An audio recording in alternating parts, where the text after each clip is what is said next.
Hello gems, Leah from Red Emerald Yoga. Today we will be doing an unboxing of a deck that is available for purchase on Etsy. This is a deck by JS Moore. So we're going to open this up. It's kind of like opening up a present, so you'll have to wait until it's open to see it. Well, I guess it's in the title. I'm pretending like it's a present. So, let's see. Okay, so it's in the box pretty snug. It is not moving around. It's protected in this bubble wrap. I do like that. Sometimes you get the decks and they're just set in the box, or sometimes even worse, in a bag. That's really scary.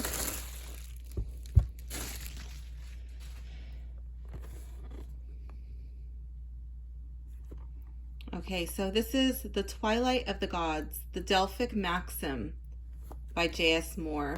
So we have the small sides plain. It has a little bit of box crush, but that's fine. The Twilight of the Gods, the Delphic Maxim.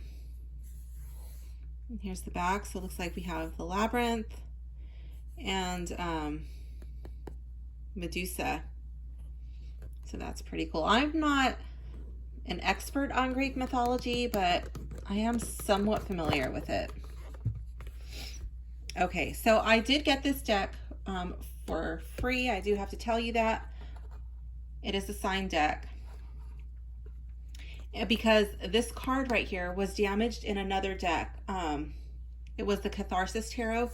So the seller was amazing. He sent a card that wasn't peeling on the sides like my other one. And so he corrected that for me right away.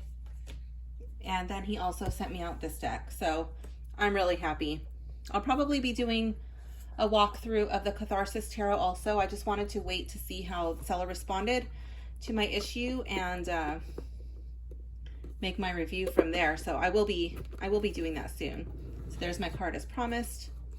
I do like that this box has the little thumb holes, because on the other deck it does not have the thumb holes, and I struggled for probably a good 15 minutes to open the box back up when the cards were not inside. So I just wanted to show you this box. You can still open it easily. Okay, so this is an indie seller. You know, I'm a little bit less critical of an indie deck creator than I am of a mass-produced creator, because I just think that they have so much at their disposal that they should be held to a higher standard. So here's the little protective slip. This one comes off pretty easily. Here's the guidebook. So this guidebook does look a little bit better than the last guidebook I got from this seller. Oh, and even the guidebook is signed. That's cool. That's something that I've never seen before. Usually it'll just be like the deck or the book, at least in my experience, but that's pretty cool. And then we got a quote by Joseph Campbell. Furthermore, we have not even to risk the adventure alone, for the heroes of all times have gone before us. The labyrinth is thoroughly known.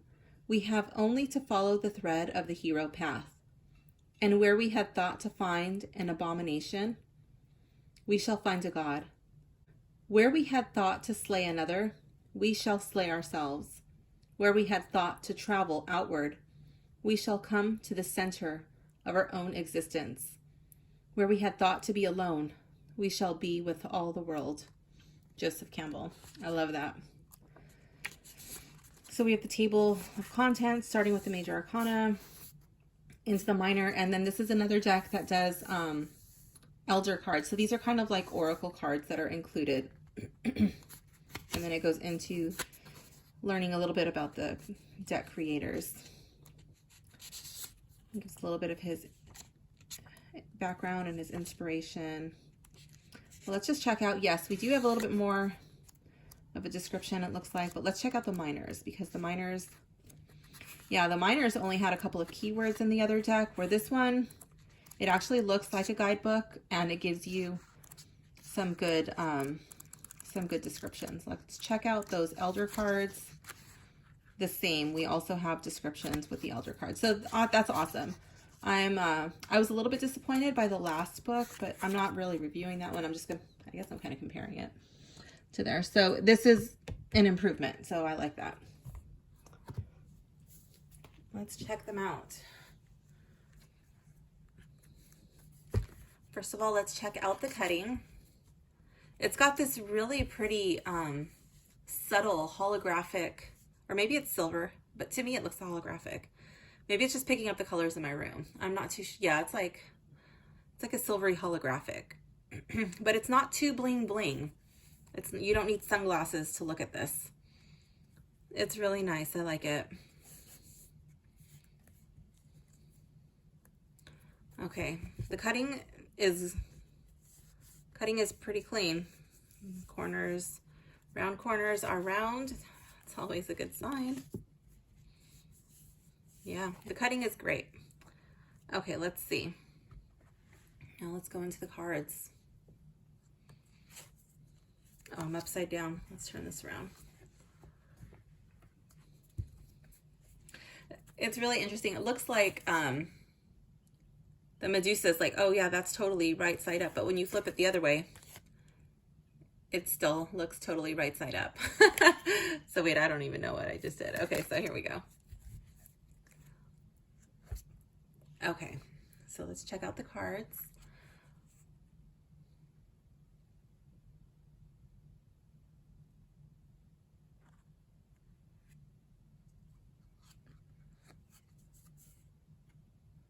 I do like the borders are like this dreamy, like watercolor edge. It's not perfect. It's kind of like it looks like it was hand painted. I love it. I know some people are sticklers for no borders and they'll lop their borders off. But borders don't normally bother me. So I like the cards. I like the borders. Also, I just noticed that these are linen. These are a linen finish. I don't know if that's coming up in the camera. There it is. You can kind of see it in the sheen. So it does have a sheen, but it's not a super big glare. So if you're doing video or, you know, photo readings, like PDF readings, it's not gonna be a really harsh glare that you have to worry about.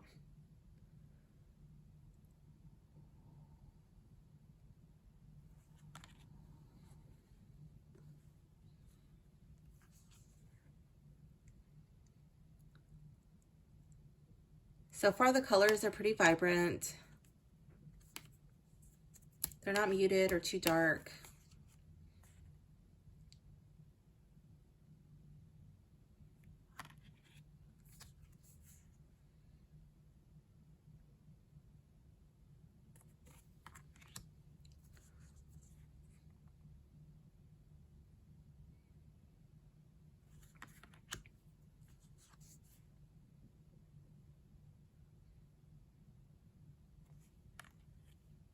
So far, so good. I'm really liking the imagery. This is a pretty masculine deck, but it's not a deck that I would really shy away from using with a female.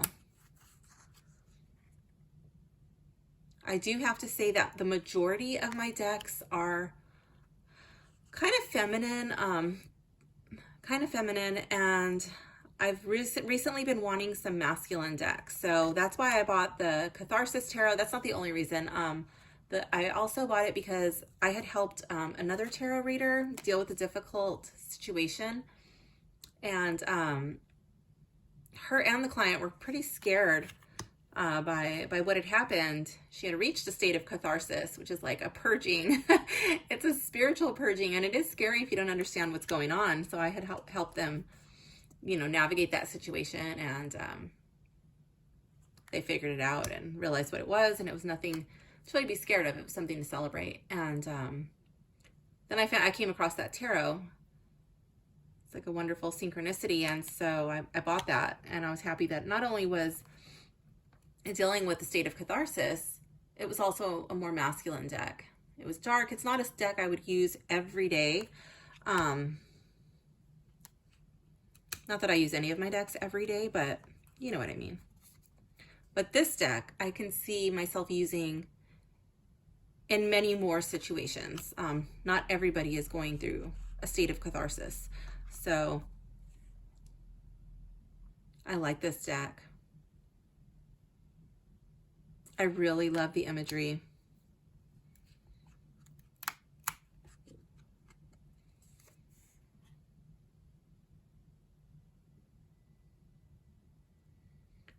This one, I feel like it follows the Rider Waite Smith a lot more than the Catharsis Tarot.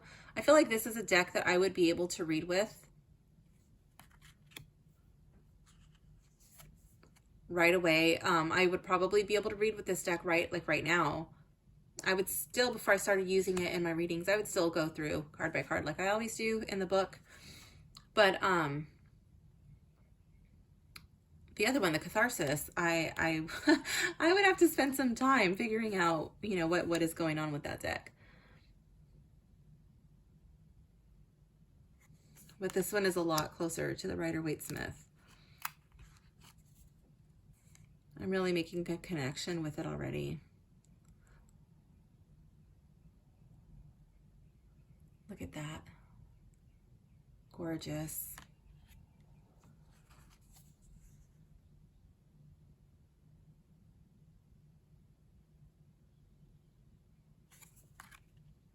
And I'm not just saying that because he gifted this deck to me. I would have actually went ahead and purchased this deck anyways. So I am really grateful. I'm totally over the moon that he did that. He did not have to do that. And I'm really appreciative of him for doing that. That just solidifies the fact that I made the right decision in purchasing directly from the deck creator.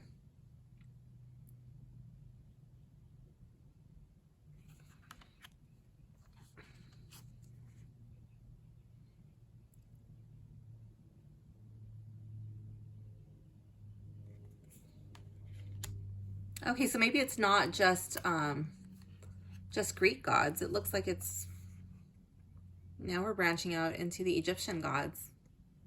So this is pretty cool. Well, I guess those weren't Greeks anyways. These kind of look like Celtic. Yeah, that looks kind of like Celtic.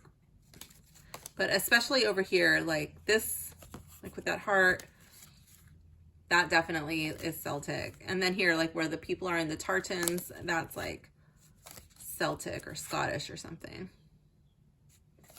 So a couple of these cards are stuck together slightly. It's like from the gilding, but they come apart fairly easy. It's not damaging any of the cards.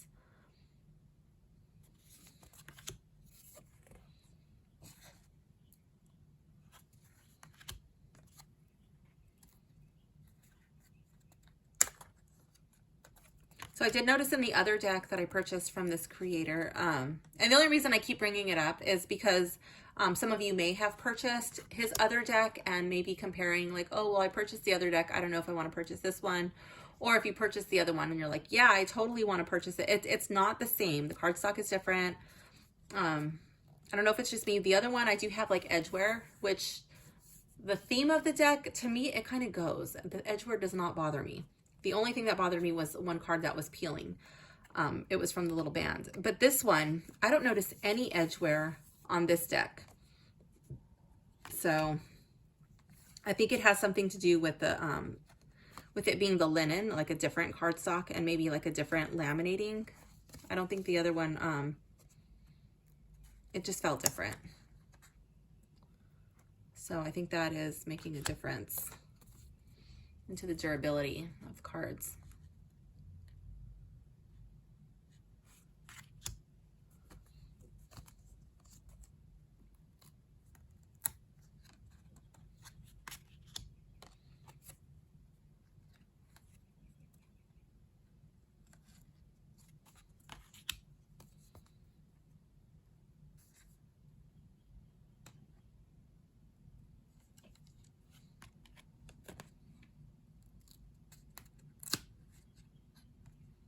I don't know about you, but I love mythology.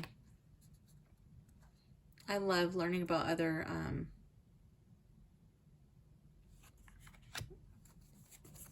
other people's beliefs, what they believed in, you know, the way that they explained the world around them to themselves. And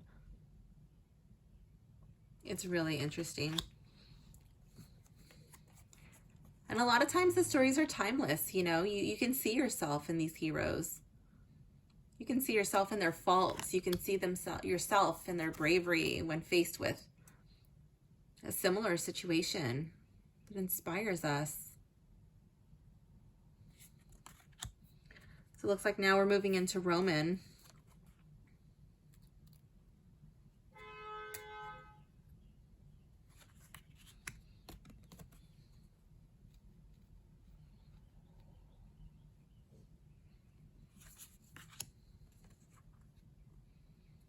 I'm wondering if these are the Elder Arcana cards. Not too sure. It's like a couple little spots on there, but it's just either paper or from the gilding. It just comes right off.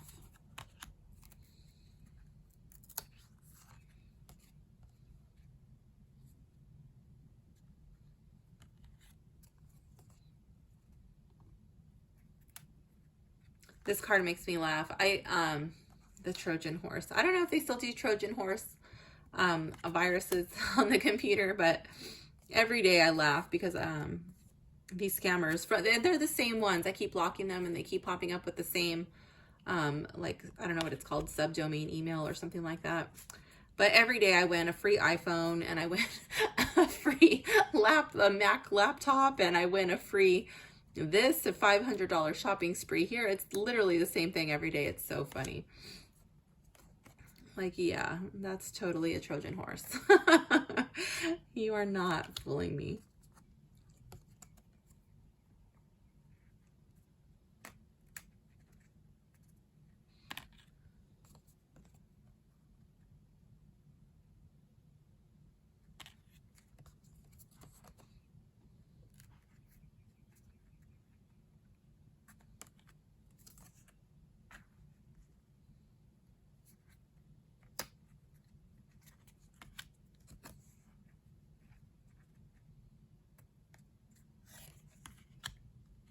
Is that two? No, that's one.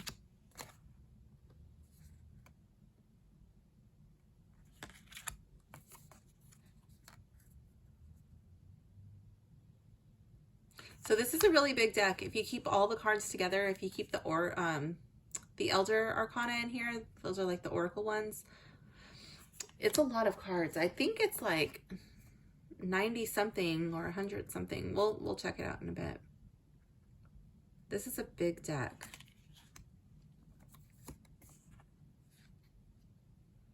Okay, so now this looks like we're moving into probably Slavic mythology.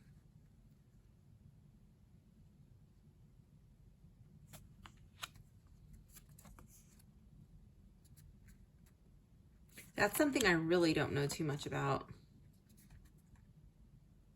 That'll be interesting to learn because I actually ordered I ordered the Slavic Slavic Legends or something like that.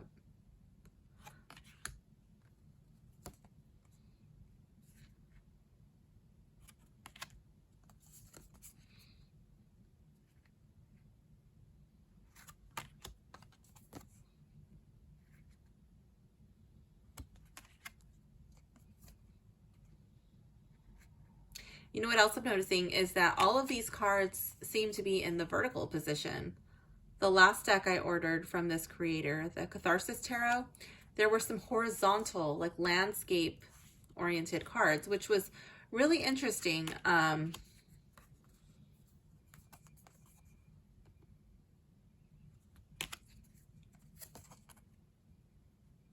Not really too sure what to make of those. I don't know if it's just for aesthetic reasons or if there's like a way that they come into play in your reading. Not too sure with that, the landscape, but these, I'm happy that these are all vertical because it doesn't confuse me. But now that I have my missing card, or not missing, but my damaged card, I'll feel more comfortable working with that deck, and I'll be able to dive in and become familiar with it. Now that I know what I'm going to do with it, I'll keep it.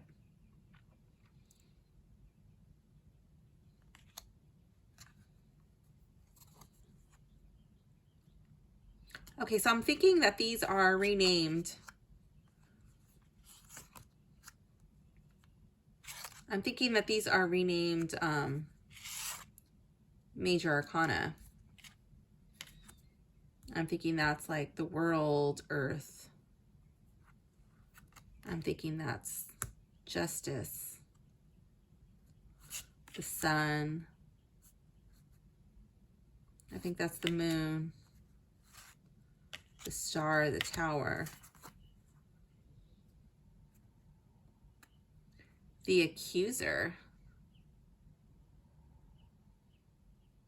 Is that judgment?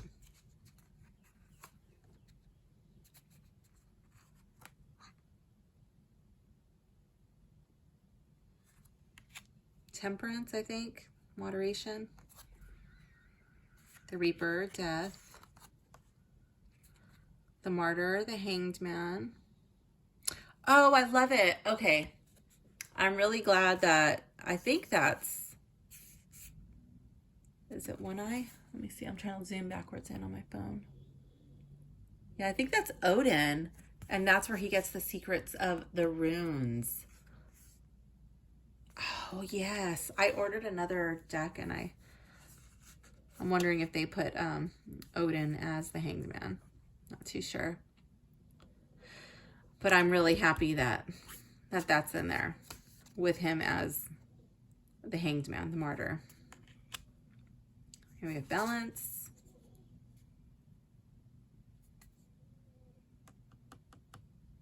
Justice. The Wheel. Wheel of Fortune. The Wayfarer. Oh my goodness, the Hermit. Look at the Hermit. That is awesome. I even love the border. Look at that. It's so gorgeous. Oh my gosh, I love these Major Arcana cards. Fortitude, they want the OG name there for strength.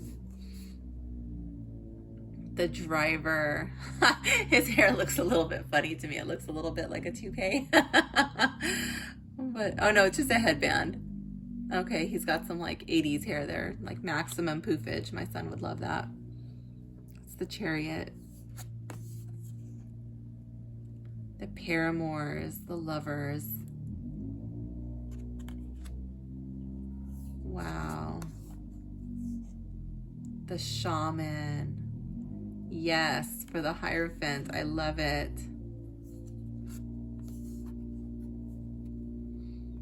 The Sovereign. Ooh. He looks like he has a lot on his mind. That definitely looks like an emperor to me.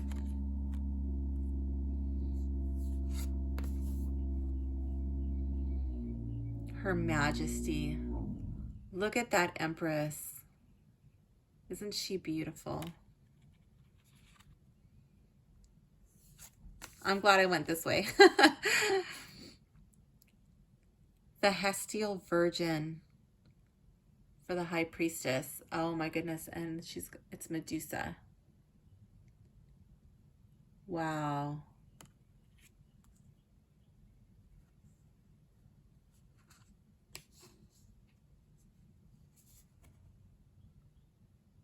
The Alchemist for the Magician. Yeah. Absolutely. And let's check out the Fool. The Simpleton. Oh, that is so cute. Oh my goodness. Okay. I wonder if I have a favorite card. Ooh, that's a tough one.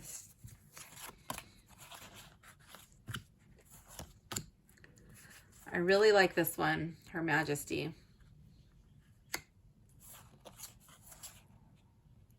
The Lovers is definitely a contender.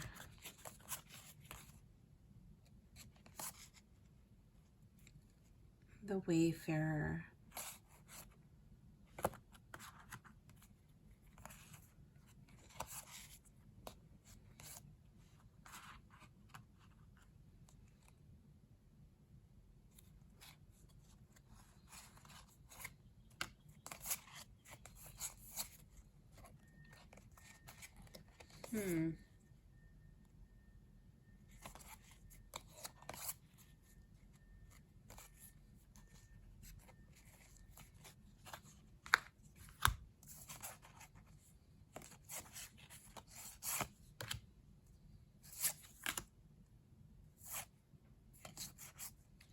Okay, so I'm just going to be selecting out of the Major Arcana because it's just too difficult to pick one card as my favorite. I don't normally do this. Maybe I'll start doing this from now on. I'm trying to see if I have a favorite card. Okay, so here we have the scales. Like the Egyptians believe that you when you died, you had to weigh your heart against a feather, and only those whose heart was lighter than a feather could enter into the next world. I do like this death card. I don't know. And then we got like the boat there, you know, like you can go on like the ferry. I don't see a ferryman, but that's like really intense and dramatic. I like it. I do. I like the death card. Love the martyr. The Wayfarer. Okay. Okay, do I have to narrow it down? Okay, so okay, we're choosing one.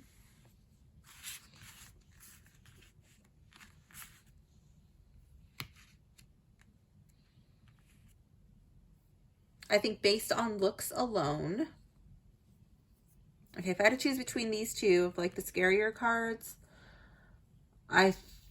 on the imagery, I like death.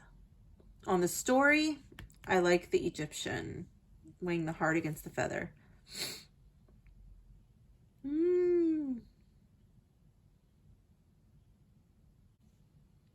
I have to go between the lovers and the martyr, I'm going to go with the martyr. For the story. I don't really know what the story is of the paramours. And I do like that it's Odin. If I have to choose between Odin and the heart,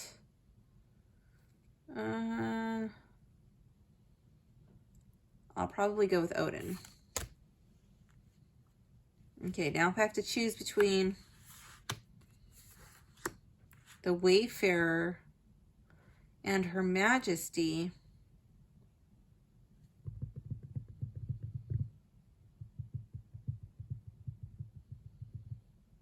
that is tough. Oh my gosh. Imagery, Her Majesty, symbolism, the Wayfarer. I'm going to go for imagery.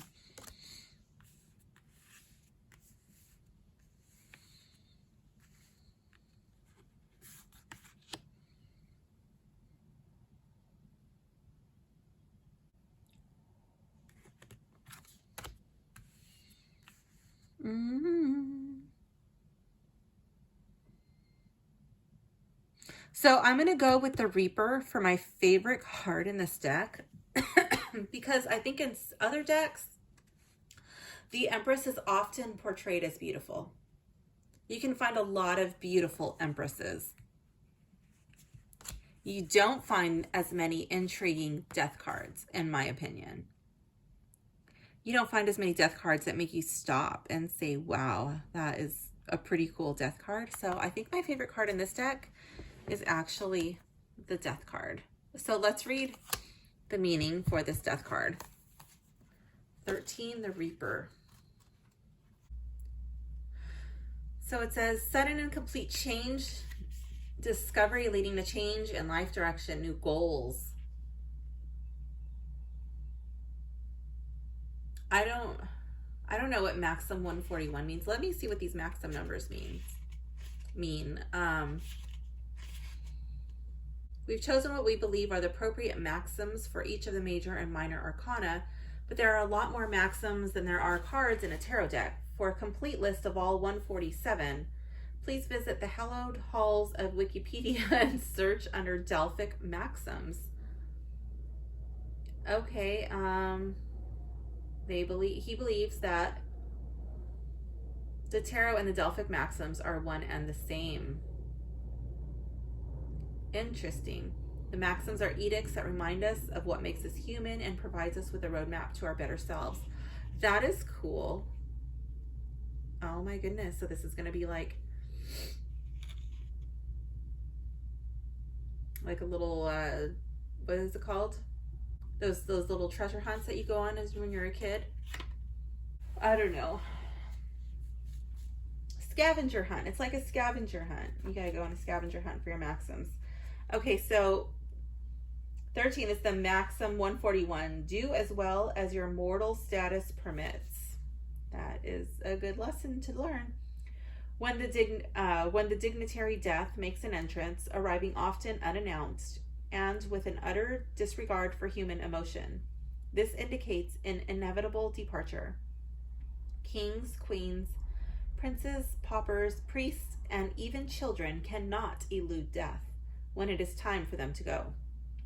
We are transient beings, but this card is not what many think. Death indicates ridding oneself of an idea or habit for the betterment of self, leaving an older way of thinking behind.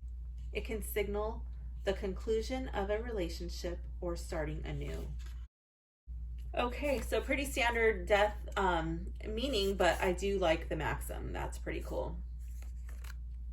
All right, let's shuffle this deck and let's see. I think, are there spreads in this book? Do we have any spreads? No spreads. Okay. That's okay. We don't need a spread.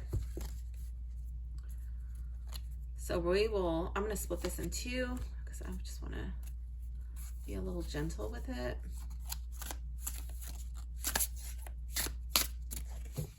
The cardstock is a little bit on the thinner side, but that's not to say that the cards feel flimsy in any way. To me, these cards do not feel flimsy. I do like the linen stock. I know some people are not a fan. Someone commented on one of my other videos that they were not happy. I think it was Tarot of the Witch's Garden, something like that. She was disappointed to see that deck was in linen, but she was going to go out and purchase it anyways because it was so beautiful. And it is. That deck is really nice to work with. So I think that was my first linen deck. And now that I believe this will be my second.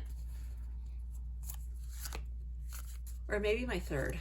I think my pot tarot is linen too. Yeah, pot tarot is also linen. So this is my third deck in linen. And I love it. I am a fan of the linen cardstock. As far as the deck creators go, I don't really know, and I guess this would be more a question for like the actual printing people, but I don't understand why some decks, like this one and the pot tarot, the linen cardstock, there's like no edge wear. There's no damage from, like, if you look at your cards, they're not going to get damaged. But the Tarot of the Witch's Garden, that one, from just taking it out of the box and using it the first time, it was, you could tell that it was already starting to get a little bit of like scuff around the edge. So I am really careful with that deck, but I know it's inevitable, and I'm just going to chalk it up as being part of the appeal and charm of working with that deck. But I just don't understand the difference in that linen cardstock. Like, why is there such a big difference from one linen card to the next when it doesn't look like there's much of a difference to me? I don't understand how that happens. That doesn't diminish my love for that other deck in any way, shape, or form. I do enjoy that Tarot of the Witch's Garden. I'm going to get some reversals in there since I'm not rifle shuffling these.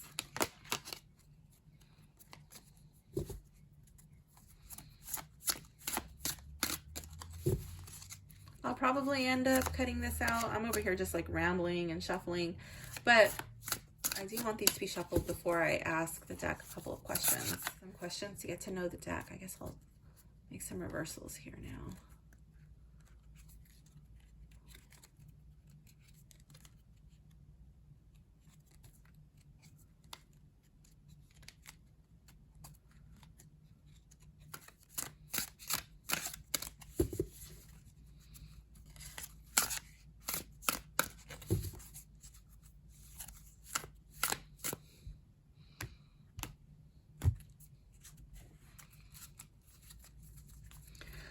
I know some of my tarot friends, they like to keep their decks always in order. So like if they use a deck, they will sit and they'll put it all back together in the order that it goes in. Me, I won't even use a deck if it's not shuffled. It's so weird how everybody has their own little their own little preferences, but that's what works. So I am one of those people who has to work with a well shuffled deck. I do not want my deck in order. I usually have like 1, 2, 3 decks with me when I leave the house at any given time, because you never know when somebody is going to ask for a reading or when you'll just be in a conversation with somebody and you're like, ooh, that's a good question for the tarot. But if you see me and like I'm just chilling, you know, like even having a conversation with somebody and I feel like, oh, this is going somewhere deep, I'll pull my deck out and I'll just start to shuffle. Just shuffle, shuffle, shuffle. Because the more that I shuffle my deck, the better it feels in the hands. It gets worn in. It starts to get smooth. You kind of like, I don't know, sometimes the cards have a coating that makes them a little sticky, like how these cards kind of stick together. And the more you use them, the more they will just kind of cooperate. The more you connect, the more your energy is in that deck. And shuffling is what you want to be doing. You're sitting talking to your client, shuffle, shuffle, shuffle. When you get a new deck, shuffle that baby. Like the song says, every day I'm shuffling. So corny. I guess I could do it like this. That feels good. Sometimes they don't feel comfortable like that and they feel like they're going to bend. I'm not putting any pressure on these. I'm just letting them fall. Now, I can say that I do believe that this gilding will probably get some scuffs on it. It's going to get scuffed up with use, and that is normal and to be expected. It is very rare that you get a gilding and you actually use the deck and the gilding looks perfect. If you are doing any type of shuffling, your cards are bound to meet at the gilded edges at some point, and scuffs will happen.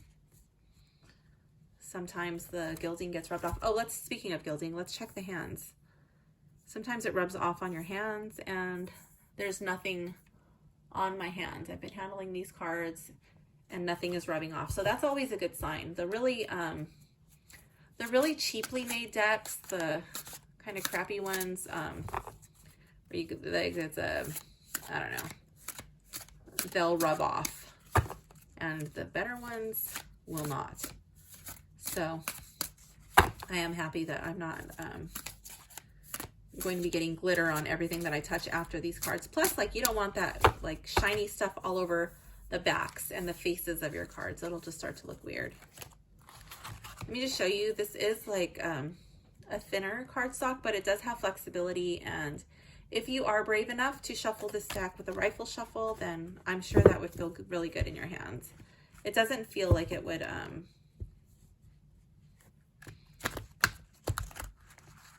it doesn't feel like it would bend, but I cannot say that for like 100% sure from experience, because I'm not rifle shuffling these. I'm just kind of letting these fall, like a half rifle shuffle, I guess.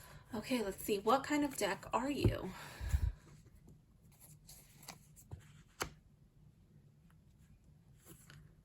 Three of Pentacles in the reverse.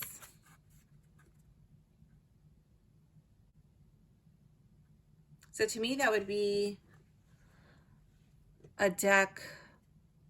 So the Three of Pentacles is like working together on a project, working well with others. I think this is a deck that, what is it saying? It doesn't work well with others. I have a deck that only wants to work and read for me. There's another deck that I have that it doesn't like to play nice with my clients all the time. I have to ask its permission, and if it says, yeah, like, okay, today's a good day, I'll play nice, I can use it. But if I just whip it out, it doesn't, I don't know, it doesn't work right. But it will always read for me spot on 100% of the time. I think it's possessive. I think it's the Queen of Wands. So I'm wondering if this deck is telling me that it's going to have an attitude similar to that. Let's see. Does this mean, let's just clarify that. What does that mean? All right. So I just wanted to clarify that. It does not mean that it only wants to work with me. I think it's more like when people are not working well with others because they're too caught up in their own head. They're kind of like in a self-sabotaging, like pity party, oh, I can't do it type of mindset. What are your strengths? The Battlefield. All right, I'm gonna have to go to the book because I think that's an Elder Arcana card. I don't know what that means. Let's see. The Battlefield. Yeah, it's an Elder card. Okay, Battlefield is 111. Oh, so this is, okay, this is like 300. The Battle of Thermopylae is heralded as an archetypal example of the power of patriotism. King Leonidas realizes that a traitor has betrayed the Greeks by revealing to the Persian enemy a secret footpath, thus allowing the Persians to outflank the much smaller Greek army. Leonidas holds the pass at Thermopylae against a mind-boggling multitude with only 300 Spartans, allowing the bulk of the Greek army to retreat and fight another day. When the battlefield card appears in a spread, it indicates that you are willing to fight for something you hold dear, even if it means you are outnumbered and doomed from the beginning.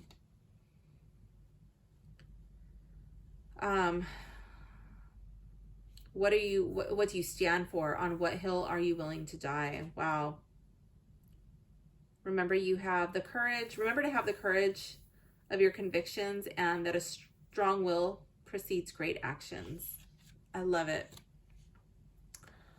So that's the strengths. Yeah, I think it's like reminding people of their strength, reminding people of what they're capable of. Reminding people that they can do the impossible if they only believe.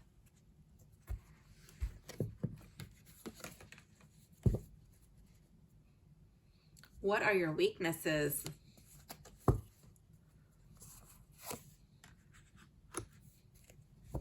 The Endless. I think this is another Elder Arcana.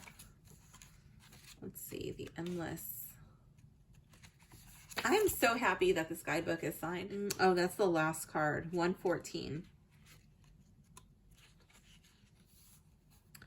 Dream and death are siblings.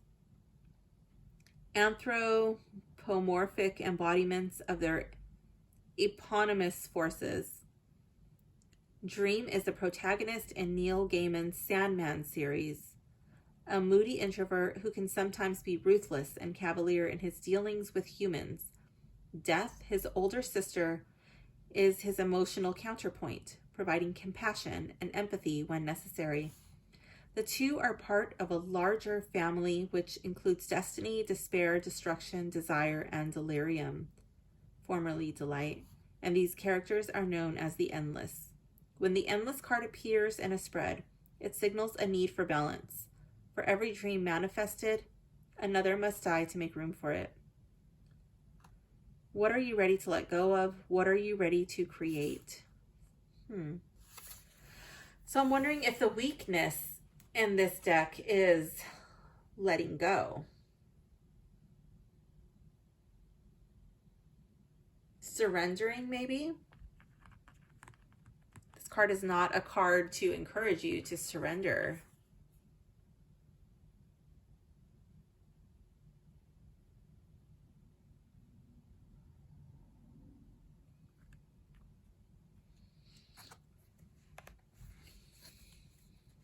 How can we work best together?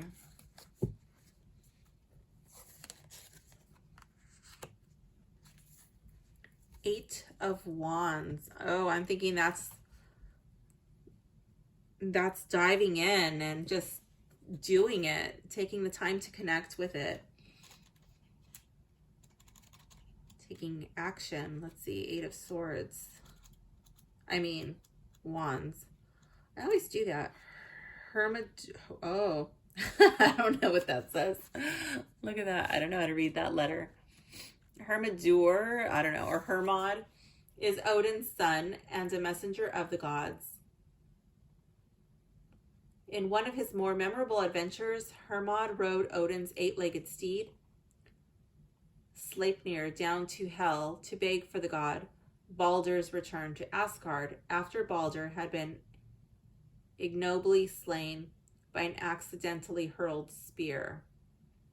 The Eight of Wands could represent either that fateful spear or, more optimistically, could be Hermod himself announcing his arrival. He must move quickly in order to relay the news of his mission to the grieving deities who'd sent him, particularly the broken-hearted Frigg, who mourns inconsolably for her son.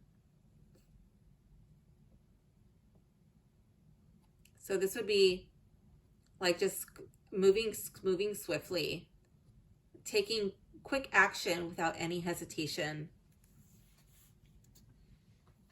So, and I think it would be to remind people of their greatness, to remind them of what is holding them back and keeping them small, and to encourage them not to surrender.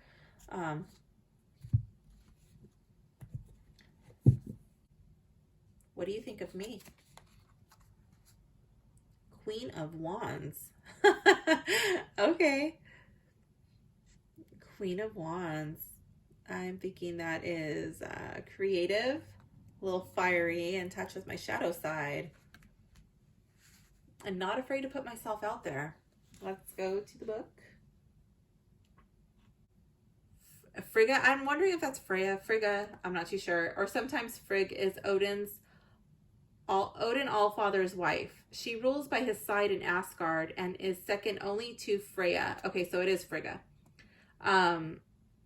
Second only to Freya in rank among the Asnur, or female members of the Norse pantheon. She is also believed to be the namesake for the word Friday. Frigg is best known for her devotion to her sons, especially Baldur, who was so beloved that Frigg ordered all things, elements, the environment, diseases, animals, and stones, to say the least, to swear never to harm him, thus making Baldur truly immortal. When this card appears in a reading, rejoice. It is a sign that someone in your life will provide you with warmth and joy, and will grace you with courage and strength. Alternatively, this someone could even be you, as you shower your loved ones with your exuberant generosity, as Frigga does for all her kin. Okay, that's cool. I was literally just having this conversation with somebody yesterday about my coaching style, about how I encourage people and I challenge them to embrace their greatness, to not be afraid, to face their fears. And I tend to put people on the spot.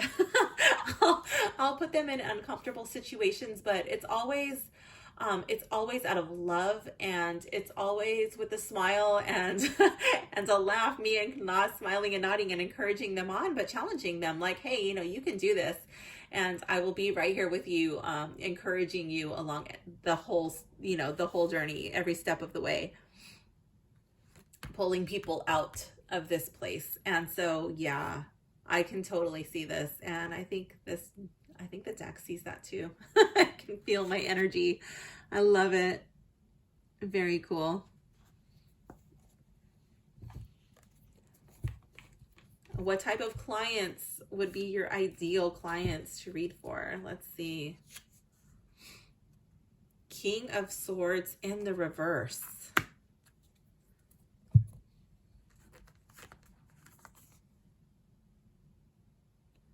Oh my goodness. So I'm thinking that this would be somebody who lacks confidence. Somebody who's letting their emotions rule their decisions instead of their brain. Let's see. King of Swords, who is the ideal client for this deck. Oh my gosh, I am really loving this deck. I love it. And that's why I wanted like a masculine deck, because yeah, it's like harness that yang energy and charge. You know, sometimes you've got to light a match under that butt, you know. You've got to go. Okay, so Nauta of the Silver Hand is the first king of the mighty Tautha de Danann, a supernatural race of powerful Celtic gods. Generous and impartial, he makes fair laws for his people to obey, and he follows those laws himself, even when they prove disadvantageous. Such is the case of his fabled prosthetic hand made of silver. Oh, I didn't even notice that. I thought it was armor, but I guess he has a silver hand. According to his own laws, no man not fully whole would be able to rule over the Tautha. When Nauta loses his hand during one of the numerous battles against the Fomori for sovereignty over Ireland, he steps down from his throne in accordance with his own laws. His brothers, the gods of healing and smiths, forge Nauta's silver hand for him so he can once again be eligible to lead their people. When the King of Swords appears in a reading, it heralds the arrival of an honorable and righteous advisor. In a matter at hand, you have the authority and intellectual power at your disposal. Be decisive and just in all things. Okay, so the ideal person would be somebody who is struggling with a decision. Struggling, maybe making some wrong decisions, maybe making the wrong choices in life. And again, maybe thinking that they can't do it. Oh, I've got to step down. I've got to back away from this. And this silver hand is saying, no, you can do it. All you need is the right tool to do it. Here's the solution to your problem, finding a solution. Yeah, so that would be clients in search of a solution. All right, so I don't know what you think about this deck. I love it. I definitely love it. And not only do I love it, I'm going to be able to use it more often than the Catharsis Tarot. I just made a connection with a truly amazing deck creator who has proved himself to be trustworthy and honorable and a pleasure to work with and purchase from. So I will be purchasing from him again in the future, should he make any decks that I feel a connection with. So his name is JS Moore. You can find him on Etsy, and I will leave a link in the description. So I do recommend this deck. I hope you enjoyed this video. I want to thank you for watching. Please leave a comment below letting me know what you thought about this deck. If you had any favorite cards, let me know if this is a deck that you would enjoy working with. And please don't forget to like and subscribe. Thank you so much for watching. Goodbye.